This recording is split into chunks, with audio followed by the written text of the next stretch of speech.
রব্বুল আলামিন বলেন ইন্নাল্লাহা আশতারা মিনাল মুমিনিনা আনফুসাহুম ওয়া আমওয়ালাহুম বিআন্না লাহুমুল জান্নাহ। আল্লাহ রব্বুল আলামিন বলেন নিশ্চয় আমি আল্লাহ রব্বুল আলামিন মুমিনের জান এবং মাল আমি আল্লাহ রব্বুল আলামিন জান্নাতের বিনিময় ক্রয় করে নিয়েছি। বলুন না সুবহানাল্লাহ। খুব মনোযোগ দিয়ে এই আয়াতের তাফসীরটা শোনা চাই, কোনো দিকে নজর নাই। আল্লাহ রব্বুল আলামিন আপনাকে আমাকে জান দিয়েছেন কে? আল্লাহ। একটু জোরে বলেন না, আপনাকে আমাকে জান দিয়েছেন কে? আল্লাহ। আবার আপনাকে আমাকে মাল দিয়েছেন কে? আল্লাহ। আল্লাহ রব্বুল আলামিনের দেওয়া জান, আল্লাহ রব্বুল আলামিনের দেওয়া মাল।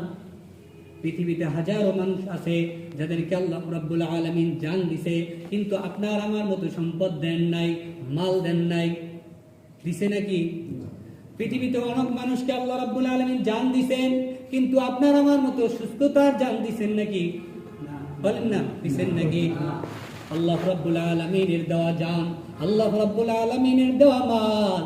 আবার আল্লাহ রাব্বুল আলামিন বলেন মুমিনের জান এবং মাল আমি আল্লাহ রাব্বুল আলামিন জান্নাতের বিনিময়ে ক্রয় করে নিয়েছি। আরো জোরে বলেন না সুবহানাল্লাহ। তিনটা জিনিসই তো আল্লাহ বানাইছেন, তারপরে আল্লাহ রাব্বুল আলামিন কেন বললেন মুমিনের জান এবং মাল আমি আল্লাহ রাব্বুল আলামিন ক্রয় করে নিয়েছি? কিসের বিনিময়? জান্নাতের বিনিময়। কত দামি কথা! আল্লাহ রাব্বুল আলামিন কেন এই জান এবং মালকে কিনলেন? আল্লাহ রাব্বুল আলামিন পরে বলেন ইউকাতিলুনা ফি সাবিলিল্লাহ ফায়ুকতালুনা ওয়া ইউকতালুন। আল্লাহ রাব্বুল আলামিন বলেন আমার তো দেওয়া জান, এই জান তো আমি আল্লাহ রাব্বুল আলামিন ক্রয় করে নিয়েছি জান্নাতের বিনিময়। এই জান আমি আল্লাহ রাব্বুল আলামিনের রাস্তায় জিহাদ করতে হবে। আমার দেওয়া জান তোমার কাছে তো ক্রয় করে নিয়েছি কি দিয়ে? বলেন, তোমার কাছে তো ক্রয় করে নিয়েছি কি দিয়ে? জান্নাত দিয়ে, জান্নাতের বিনিময়। ইউকাতিলুনা ফি সাবিলিল্লাহ, এই জানকে আমি আল্লাহর রাস্তায় জিহাদ করতে হবে। ইউকাতিলুনা ফি সাবিলিল্লাহ ফায়ুকাতিলুনা ওয়া ইউকতালুন। কাফের বেঈমানদেরকে হত্যা করতে হবে, যদি প্রয়োজন হয় নিজেকে কাফের বেঈমানদের কাছে হত্যা হয়ে যেতে হবে। এজন্য কাফের বেঈমান মুশরিকদের সাথে মুমিন মুসলমানদের যদি যুদ্ধ লাগে, যদি জিহাদ করতে হয়, আপনি আমি কি জিহাদ করতে প্রস্তুত আছি না নাই? আল্লাহর দেওয়া জান, আল্লাহর দেওয়া মাল আল্লাহর রাস্তায় দিতে হবে। কথাটা কার? এই জন্য সদা সর্বদা শাহাদাতের তামান্নায় আপনার আমার দিলকে, আপনার আমার জানকে উজ্জীবিত থাকতে হবে।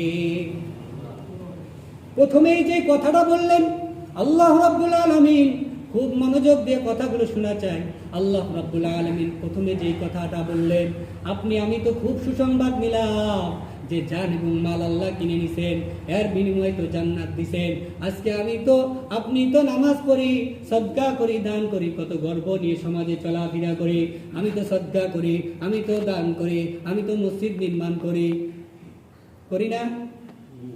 কিন্তু হযরতে আবু বকর রাদিয়াল্লাহু তাআলা আনহু বলে মসজিদে নববী, হযরত আবু বকর রাদিয়াল্লাহু তাআলা আনহু রাত্রি বেলায় কন্দন করতেছেন তাহাজ্জুদের নামাজে দাঁড়ায়া। কিসের নামাজে দাঁড়ায়া? বলেন না একটু। তাহাজ্জুদের নামাজে দাঁড়ায়া কাঁদতেছেন। পয়গম্বরে আরবি সাল্লাল্লাহু আলাইহি ওয়াসাল্লাম কান্নার আওয়াজ যখন পাইলেন, হুজরাখানা থেকে বের হয়ে দেখলেন হযরত আবু বকর রাদিয়াল্লাহু তাআলা আনহু কান্না করতেছেন। নামাজ শেষ হওয়ার পর আবু বকর রাদিয়াল্লাহু তাআলা আনহুকে জিজ্ঞাসা করলেন, হে আবু বকর কেন কান্না করো? বলে, ইয়া রাসূলুল্লাহ আমি কিয়ামতের দিন আল্লাহ রাব্বুল আলামিনের সামনে কিভাবে দাঁড়াবো, এই জন্য আমি কান্না করি। বলে, হে আবু বকর কিয়ামতের দিনের জন্য তুমি কান্না করো, তোমাকে তো আল্লাহ রাব্বুল আলামিন জান্নাতের সার্টিফিকেট দিয়েছেন। বলুন না সুবহানাল্লাহ। আশারায়ে মুবাশশারা 10 জন সাহাবী, যে সাহাবীদেরকে আল্লাহ রাব্বুল আলামিন জান্নাতের সার্টিফিকেট দিয়েছিলেন, জানা আছে না নাই? নবীজি সাহাবী 10 জনকে জান্নাতের সার্টিফিকেট দিয়েছিলেন। আমরা এগুলো পড়ালেখা করি না, এই বিষয়গুলো জানার চেষ্টা করি না। 10 জন সাহাবী, একজন নাম, সর্বপ্রথম যেই সাহাবীর নাম হযরত আবু বকর রাদিয়াল্লাহু তাআলা আনহু, বলুন না সুবহানাল্লাহ। আপনি আমি কি জান্নাতের সার্টিফিকেট পাইছি নাকি? কিন্তু সার্টিফিকেট পাওয়ানেওয়ালা ব্যক্তি তাহাজ্জুদের নামাজে কান্না করে কেন? আল্লাহর সামনে কিভাবে দাঁড়াবে? শুধু তাই নয়, আমরা জানি 4 জন মুসলিম রাষ্ট্রের খলিফা পরিচালনা করেছিলেন নবীজি সাল্লাল্লাহু আলাইহি সাল্লামের পর। তার মধ্যে 1 নম্বরে যেই খলিফার নাম পাওয়া যায়, তিনার নাম হলো হযরতে আবু বকর রাদিয়াল্লাহু তাআলা আনহু, বলুন না সুবহানাল্লাহ। নাম আছে না নাই? কম না বেশি? আবু বকর রাদিয়াল্লাহু তাআলা আনহু এমন একজন সাহাবী, যিনি মুমিন মুসলমান কাফের বেঈমান থেকে মুসলমান হওয়ার পর যে দাসদাসীগুলো কাফেরদের কিনা গোলাম ছিল, হযরত আবু বকর রাদিয়াল্লাহু তাআলা আনহু এই দাসদাসীগুলোকে তার সম্পদ দিয়ে তাদেরকে আজাদ করে দিতেন, বলুন না সুবহানাল্লাহ। তাবুকের যুদ্ধে যখন নবীজি মুহাম্মদুর রাসূলুল্লাহ সাল্লাল্লাহু আলাইহি ওয়াসাল্লাম যাবেন, সব সাহাবী আজমাইনদেরকে বললেন, যা যেই সম্পদ আছে সম্পদ থেকে দান করো। এই কারণে দান করবে, জিহাদের ময়দানে যেতে হবে, সাওয়ারি লাগবে, খাদ্য লাগবে, তরোয়াল লাগবে, ইত্যাদি সরঞ্জাম লাগবে। সব সাহাবা আজমাইনরা কিছু কিছু দান করলেন। আবু বকর, ওসমান, আলী, ওমর কিছু কিছু দান করলেন, বিভিন্ন জিনিস দান করলেন। নবী সাল্লাল্লাহু আলাইহি ওয়াসাল্লাম জিজ্ঞাসা করলেন, হে আলী কি পরিমাণ দান করেছো? হে ওসমান কি পরিমাণ দান করেছো? হে ওমর কি পরিমাণ দান করেছো বলো? সবাই বললেন, আমি এতটুকু দিছি, আমি এতটুকু দিছি। যখন আবু বকর রাদিয়াল্লাহু তাআলা আনহুকে জিজ্ঞাসা করলেন, আবু বকর রাদিয়াল্লাহু তাআলা আনহুকে নবীজি জিজ্ঞাসা করলেন, তুমি বাসায় কি রেখে এসেছো? তিনাকে আর নবীজি জিজ্ঞাসা করে নাই যে কি নিয়ে এসেছো, কি দিয়েছো, কারণ নবীজি সাল্লাল্লাহু আলাইহি ওয়াসাল্লাম জানতেন তার মনটা কেমন, ইসলামের জন্য উদার। কি রেখে এসেছো হে আবু বকর, কি রেখে এসেছো বাসায়? তিনি বলেন, আল্লাহ এবং আল্লাহর রাসূল আমার পরিবারের জন্য যথেষ্ট, বলুন না সুবহানাল্লাহ। এই আবু বকর রাদিয়াল্লাহু তাআলা আনহুর দাম আছে না নাই? আমি যখন কালকে ইন্টারনেট থেকে মাদ্রাসায় সবক দেওয়ার সময় একটু যাচাই করলাম যে দেখি তো একটু আবু বকর রাদিয়াল্লাহু তাআলা আনহুর জীবনীটা একটু দেখি তো সংক্ষিপ্ত। যখন আমি জীবন আদর্শ পড়তে লাগলাম, আমার চোখ দিয়ে পানি পড়ে গেল। কিভাবে একটা মানুষের ক্যারেক্টার এমন হইতে পারে, কিভাবে একটা মানুষের জীবন এত সুন্দর হইতে পারে। নবীজি সাল্লাল্লাহু আলাইহি ওয়াসাল্লামের কাছ থেকেই তো তিনার জীবনটা সুন্দর করেছেন। না জানি নবীজির জীবন আদর্শটা কত সুন্দর ছিল। সুবহানাল্লাহ। তাহলে বলেন তো, এই আবু বকর সাহাবা আজমাইনটার দাম আছে না নাই? জান্নাতে সার্টিফিকেট প্রাপ্ত ব্যক্তিদের মধ্যে কয় নম্বর ব্যক্তি? 1 নম্বর। তাহলে নামাজে দাঁড়ায় কান্দে কোন নামাজে?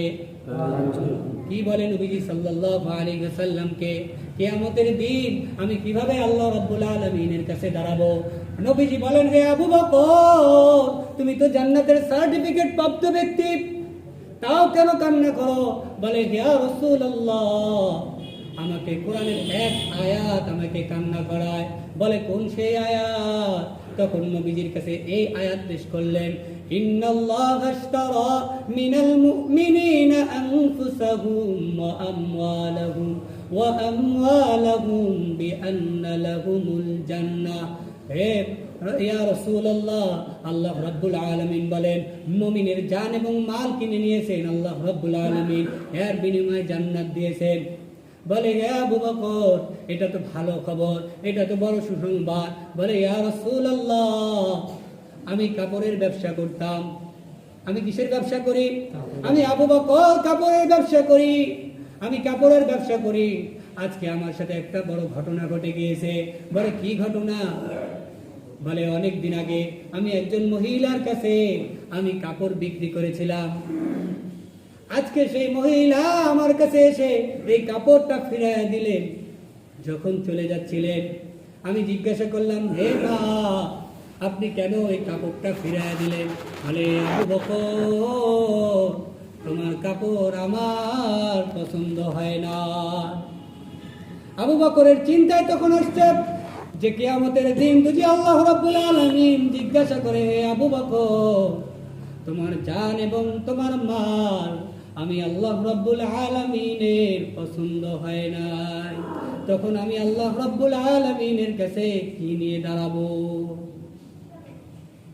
একজন জান্নাতের সার্টিফিকেট প্রাপ্ত ব্যক্তি, একজন সাহাবী, তার মনে চিন্তা এবং চেতনা এমন। কিন্তু আজকে আপনি আমি নামাজ পড়ি, কবুল হইছে না নাই সন্দেহ আছে না নাই? তারপরে আপনার আমার বাহাদুরি আছে না নাই? আপনি আমি যাকাত প্রদান করি, যাকাত কবুল হইছে না নাই সন্দেহ আছে না নাই? তারপরে আপনার আমার বাহাদুরি আছে না নাই? কাজেই আল্লাহ রাব্বুল আলামিনের সামনে আপনি আমি দাঁড়াবো। আপনার আমার নেক আমলের কিনে নিয়েছেন আল্লাহ, এর বিনিময়ে জান্নাত দিবেন। কিন্তু আপনার আমার আমলগুলো আল্লাহ রাব্বুল আলামিন যদি কিয়ামতের দিন বলে, হে আব্দুর রহমান, হে আব্দুল উজ্জা, হে আব্দুর রাজ্জাক, তোমার নেক আমল, তোমার জান এবং তোমার মাল আমার পছন্দ হয় নাই, সেদিন আপনার আমার কি উপায়?